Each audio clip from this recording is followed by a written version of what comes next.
ఇవాళ మద్యం ఇబ్రహీంపట్నంలో కూడా ఒక దొంగ నకిలీ మందు నకిలీ మద్యం రాకెట్ పట్టుబడ్డాడు. అతను కూడా తెలుగుదేశం నాయకుడే. ఎక్కడికక్కడ విచ్చలవిడిగా రోడ్ల మీద మద్యం తాగేటటువంటి మనుషులు కనపడుతున్నారు.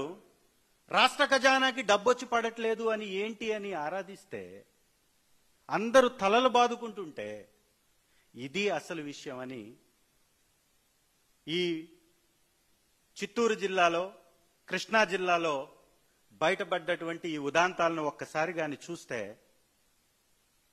ప్రతి 3 సీసాల్లో 1 సీసా మద్యం, నకిలీ మద్యం ఈ రాష్ట్రంలో అమ్ముడవుతుంది. నకిలీ మద్యం దాగి వందల సంఖ్యలో ప్రాణాలు పోతున్నాయి. ఈ రాష్ట్రంలో తీసుకొచ్చినటువంటి కొత్త వ్యవస్థలు ఏంటో తెలుసా?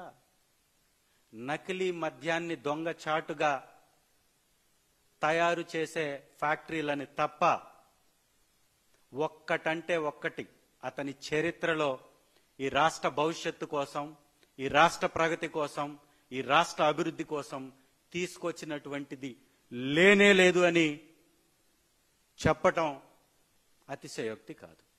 Thank you.